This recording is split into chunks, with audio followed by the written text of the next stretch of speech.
Selamat pagi anak-anak didik kami kelas 11 RPL. Kembali kita bertemu pada saat pagi hari ini. Dan Ibu akan menyapa kalian, apa kabar anak-anak kami? Ibu harapkan kalian dalam keadaan sehat tanpa kekurangan suatu apapun. Pagi hari ini kita akan boleh belajar lewat daring. Oleh karena situasi dan kondisinya masih seperti itu, kita belum bisa tatap muka di kelas, tapi hari ini Ibu akan memberikan materi kepada kalian. Kalau pada minggu-minggu yang lalu mungkin materinya masih dalam bentuk pengiriman secara WA, tapi pada saat ini kita sudah menggunakan daring learning, dan mohon kepada anak kami supaya bisa memperhatikan dengan seksama. Nah, kalau kita boleh berbicara mengenai basis data, itu adalah merupakan suatu pembelajaran bagaimana pengertian daripada basis data tersebut. Nah, jadi ada bentuk struktur hierarki daripada basis data itu, yaitu kalau kita melihat basis data, itu ada konsep dasar basis data, itu yang perlu dulu Ibu sampaikan kepada kalian. Kemudian hierarki basis data. Nah, konsep dasar basis data itu ada beberapa bagian itu nanti yang akan kita pelajari, yaitu pengertian basis data, manfaat basis data, operasi basis data, persyaratan basis data, sistem basis data, dan komponen sistem basis data. Nah, sementara di hierarki basis data itu kita juga akan belajar mengenai bit, byte, field, record, file, dan database. Ya. Nah, itulah basis data itu. Jadi ini struktur hierarki yang harus kita pelajari untuk semester ini. Nah, kemudian di sini Ibu buat pendahuluannya, ya, bahwa basis data itu atau database bahasa Inggrisnya artinya dapat dibayangkan sebagai lemari arsip. Kalau anak-anak kami tahu bahwa ketika kita memiliki lemari di rumah, itu adalah tempat untuk menyimpan sesuatu. Misalnya lemari pakaian, berarti menyimpan pakaian. Lemari sayur, berarti menyimpan sayur-sayuran, ya, dan lain sebagainya. Nah, hal yang dilakukan jika memiliki lemari arsip, memberi sampul, memberi nomor, menempatkan arsip tersebut menurut urutan tertentu. Jadi ini kenapa dilakukan seperti ini? Ya, yaitu supaya lebih gampang atau lebih mudah dalam pencarian ya data tersebut. Itu maksudnya. Nah, kemudian, apa kira-kira basis data itu juga? Yaitu basis data, seluruh data disimpan dalam basis data pada masing-masing tabel sesuai dengan fungsinya, sehingga dengan mudah dapat melakukan penelusuran data yang diinginkan. Jadi, tujuan daripada basis data itu sehingga dibentuk atau dibuat, artinya supaya bisa disimpan secara bersama-sama di dalam satu media penyimpanan. Itu maksudnya. Jadi nanti itu sesuai dengan fungsinya. Jadi sama seperti lemari yang Ibu katakan tadi, contohnya seperti lemari kita di rumah, yaitu lemari pakaian, berarti kita menyimpan untuk apa fungsinya? Menyimpan pakaian. Ya.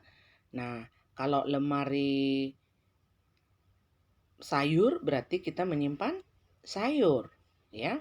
Nah, itu misalnya. Nah, jadi sehingga apa? Sehingga dengan mudah dapat kita menelusuri atau melihat data yang kita inginkan. Itu sebenarnya tujuan sehingga dibentuk basis data tersebut. Ya. Kemudian masalah pada lemari arsip, kelambatan dalam menelusuri data. Jadi kalau lemari arsip itu berarti kan itu secara manual ya. Secara manual penyimpanan datanya berarti seperti bayangkanlah lemari kita menyimpan arsip-arsip di kantor, ya, atau di sekolah, atau dimanapun. Nah, bayangkanlah itu. Kalau secara manual berarti kan kita harus mencari secara manual juga. Nah, kelemahannya adalah artinya lambat dia dalam menelusuri data. Nah, yang berikut adalah bahwa sebenarnya basis data itu adalah penelusuran data mudah ya, sehingga mempercepat dalam mendapatkan informasi. Nah, itu tujuannya sehingga dibentuk basis data tersebut ya. Bagaimana supaya data itu mudah ditelusuri, dicari ya, untuk mempercepat mengefisiensikan waktu ya. Itu sebenarnya tujuan sehingga dibentuk daripada basis data tersebut. Nah, jadi anak-anak kami, Ibu harapkan kalian sudah memahami bahwa basis data itu adalah tempat untuk bisa kita mengumpulkan data, untuk bisa kita menyimpan data-data yang berhubungan antara satu dengan yang lainnya, dan ketika kita menggunakannya atau membutuhkannya, maka lebih gampang kita untuk mendapatkannya. Berbeda dengan lemari arsip yang Ibu sudah katakan tadi. Kalau lemari arsip itu dia berbentuk secara manual. Artinya ada kelambatan dalam menelusuri data kalau kita memakai lemari arsip secara manual. Nah, makanya dibentuk basis data atau database tadi. Itu sebenarnya. Nah, kemudian, di sini Ibu buat apa itu kira-kira basis data? Nah, di sini basis data di sebuah lemari arsip. Perhatikan ya. Nah, itu ada data nilai, misalnya ya, ada data guru, ada data karyawan, ada data keuangan, ada data mata pelajaran, ada data siswa. Nah, itu sebenarnya basis data di sebuah lemari arsip. Jadi, supaya kita bisa membayangkan ya sebenarnya, berarti basis data itu adalah tempat untuk menyimpan atau kumpulan tempat menyimpan atau media tempat menyimpan beberapa arsip, beberapa data. Itu sebenarnya, makanya ada beberapa data yang harus kita simpan di sini, yaitu data nilai, data karyawan, data mapel, ya, mata pelajaran, kemudian data siswa, data keuangan, dan data guru. Itu. Jadi disimpan secara bersama-sama di dalam satu media penyimpanan, karena kalau kita melihat file-file yang ada disimpan di situ punya keterhubungan antara satu dengan yang lainnya. Jadi basis data itu adalah merupakan media untuk menyimpan data, ya. Nah, kemudian apa kira-kira konsep dasar dari basis data tersebut? Nah, di sini Ibu buat di situ bahwa basis itu adalah merupakan markas atau gudang atau tempat bersarang atau tempat berkumpul sesuatu. Itu maksudnya. Jadi basis itu adalah merupakan suatu markas atau gudang. Bayangkanlah gudang atau markas ya. Berarti kita menyimpan sesuatu di gudang itu maksudnya. Itu namanya basis. Nah, sementara data adalah merupakan representasi fakta dunia nyata yang mewakili suatu objek. Jadi kalau mewakili suatu objek itu misalnya orang, ya, hewan, ya, barang, itu merupakan mewakili suatu objek. Itu namanya data, ya. Nah, dari ini kita boleh ambil contoh ya, misalnya contoh daripada data itu yaitu manusia seperti yang Ibu katakan tadi, pegawai. Manusia itu apa?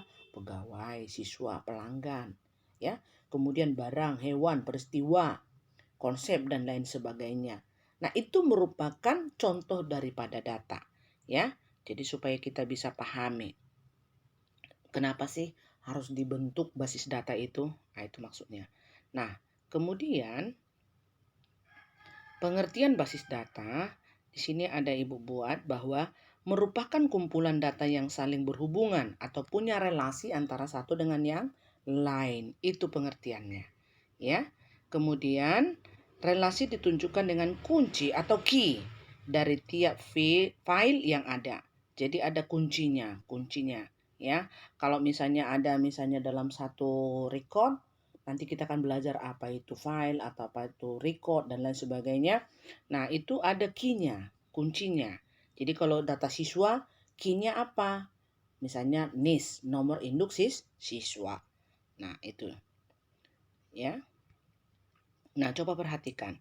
Dalam satu media penyimpanan yang disebut dengan basis data itu ada relasinya dan dibuat key-nya. Nah, ini ada gambarnya Ibu buat ya. Oke.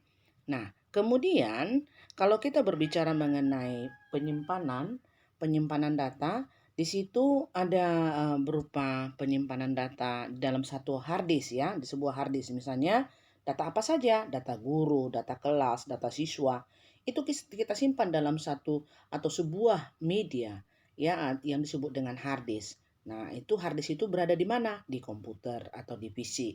Nah, itulah. Jadi kita kumpul di situ, itulah namanya gambaran basis data, ya. Kemudian prinsip utama basis data tersebut adalah yang pertama, pengaturan data dengan tujuan utama, fleksibilitas dan kecepatan dalam pengambilan data kembali. Jadi itu tujuan sebenarnya kenapa dibentuk basis data itu, supaya fleksibel dan cepat untuk diambil kembali atau digunakan kembali, ya. Nah, tujuan basis data yaitu sebagai efisiensi yang meliputi speed dan asuransi ya, akurasi, menangani data dalam jumlah besar, kebersamaan pemakaian dan meniadakan duplikasi dan inkonsistensi data. Artinya tidak ada penggandaan data. Jadi tidak ada terulang kembali data itu. Itu maksudnya tidak terjadi penggandaan data ya. Kemudian contohnya apa? Nama yang tertulis di file siswa misalnya MOC ya, Moh Toha. Tapi yang tertulis di nilai itu Moh Toha ya. Ini di atas itu kan MOCH, Moch Toha. Sementara di file nilai Moh Toha. Nah, itu sebenarnya sehingga dibentuk basis data supaya tidak terjadi perulangan, redundansi ya. Nah, itulah yang bisa Ibu sampaikan untuk materi kita pagi hari ini. Mudah-mudahan lewat keterangan yang boleh Ibu sampaikan atau lewat materi ini, anak-anak kami bisa mengerti dan memahami sebenarnya apa sih sebenarnya tujuan daripada basis data itu, apa kegunaan basis data, ya, seperti yang Ibu sudah sampaikan. Itulah yang bisa Ibu bagikan kepada kalian semua. Mudah-mudahan berguna. Kalian pelajari kembali lagi nanti daripada presentasi ini supaya kalian lebih paham. Itulah yang bisa Ibu bagikan untuk pagi hari ini. Terima kasih. Salam sehat. Sekian dan terima kasih.